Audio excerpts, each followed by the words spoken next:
First number پہ آپ دیکھ رہے ہیں مجاز کا بیان. تو وہ لفظ جس کا مجازی اور حقیقی معنی ہم پڑھ رہے ہیں، سمجھ رہے ہیں، اس کے بارے میں وہ لفظ خود مجاز کہلائے گا. اب اگر ہم یہاں پہ دیکھیں تو جب کوئی لفظ اپنے حقیقی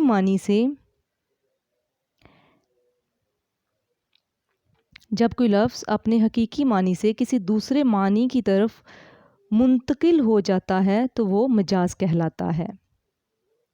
مجاز کی تعریف کو مزید سمجھتے ہیں. مجاز وہ لفظ ہے جس کو کسی تعلق کی وجہ سے اس معنی میں استعمال کیا جائے جس کے لیے اسے وضع نہیں کیا گیا، اور وہ معنی مجازی معنی کہلائے گا. یعنی وہ لفظ خود تو مجاز کہلائے گا لیکن اس کا وہ دوسرا معنی مجازی معنی کہلائے گا.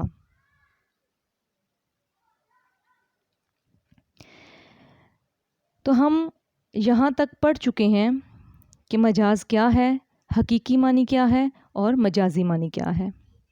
اب جب ہم یہ سمجھ چکے ہیں تو ہم استعارہ کو پڑھتے ہیں.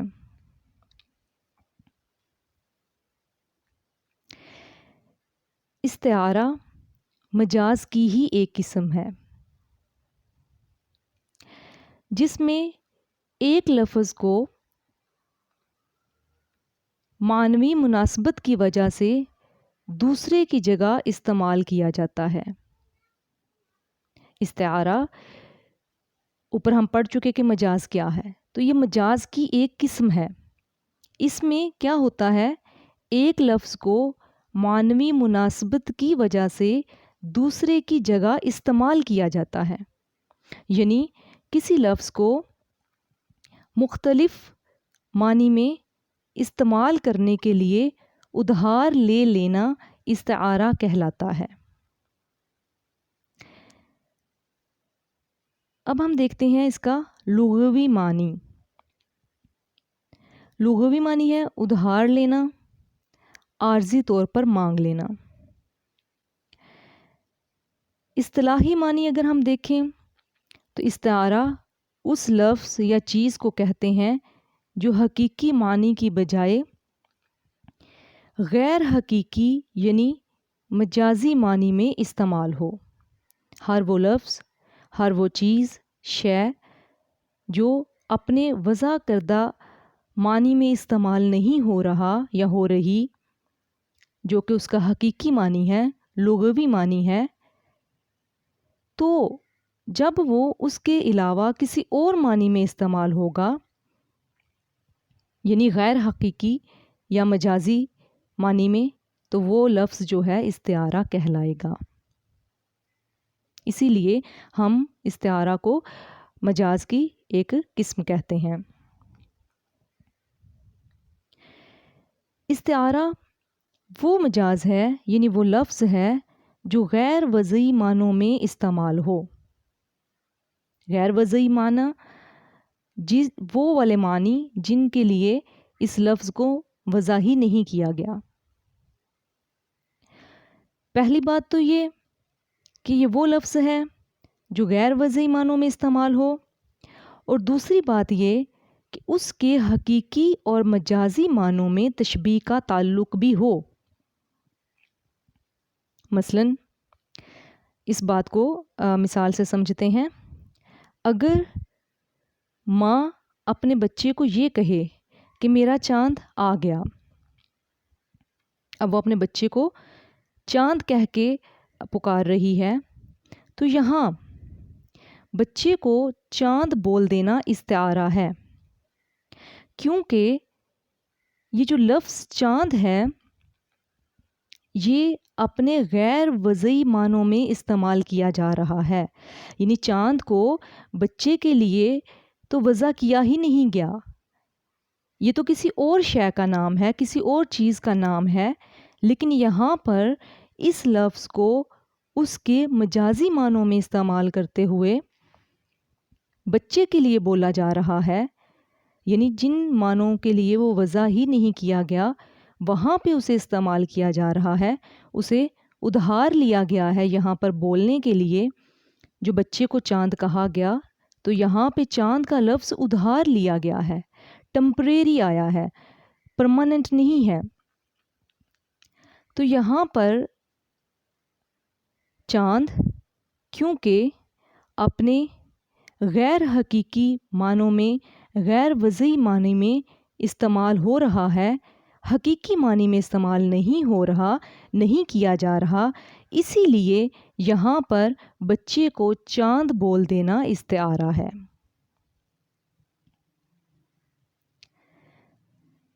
اب ہم یہ دیکھتے ہیں کہ علم بیان کی اصطلاح میں جب ایک شے کو بعینی ہی دوسری شے قرار دیا جائے اور جب لفظ کے حقیقی اور مجازی معنوں میں تشبیہ کا تعلق پایا جائے،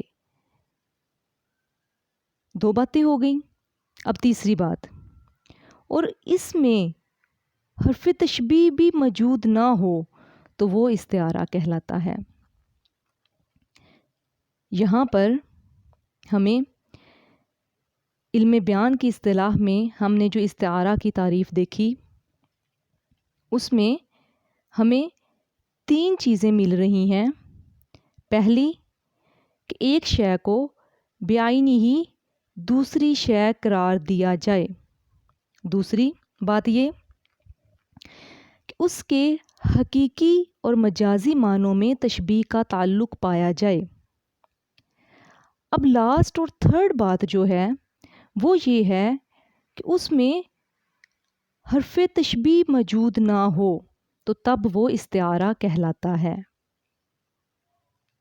اب یہاں پہ ہم یہ بات سمجھتے ہیں کہ اگر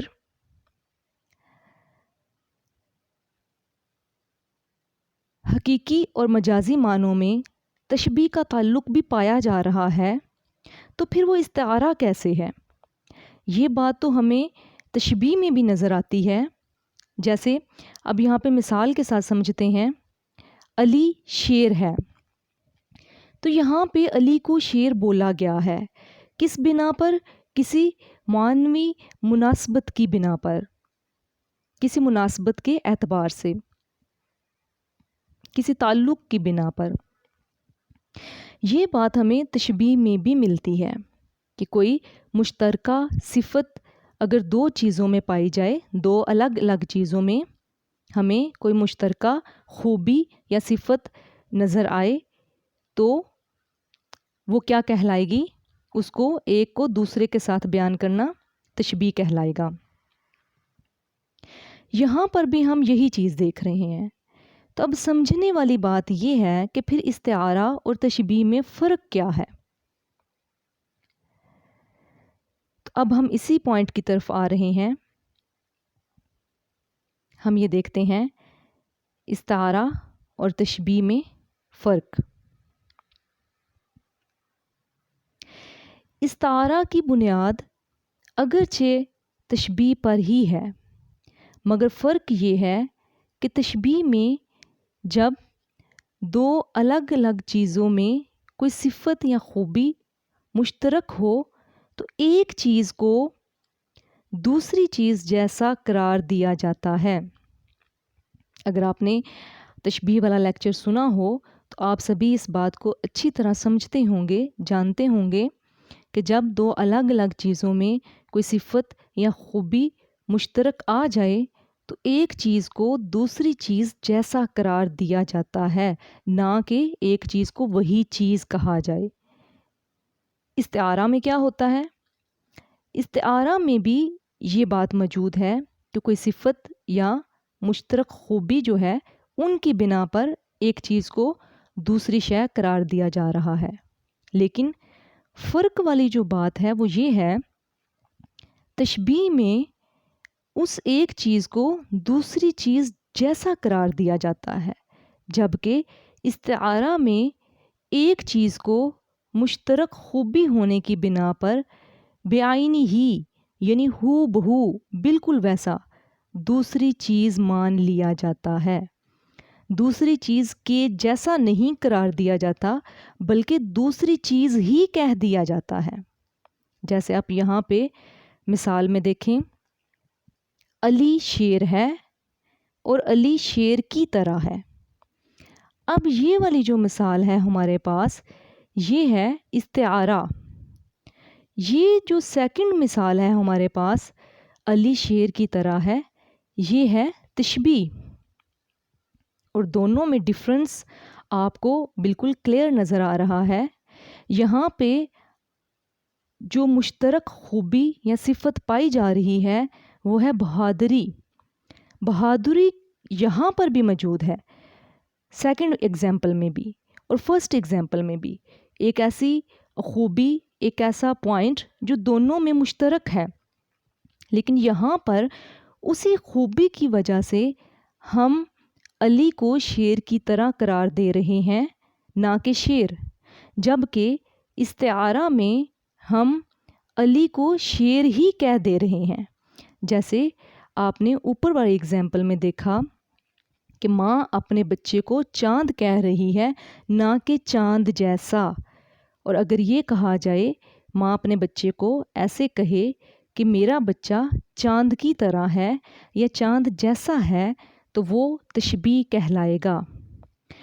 جب ڈائریکٹ چاند ہی کہہ دیا گیا تو اب وہ استعارہ بن گیا۔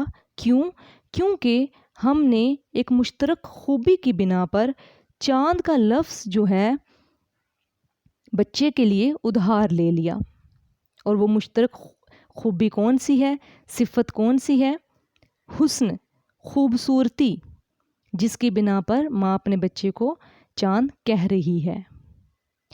بالکل اسی طرح ہم نے یہاں شیر کا لفظ علی کے لیے ادھار لے لیا اور اسے ڈائریکٹ شیر ہی کہہ دیا، نہ کہ شیر کی طرح۔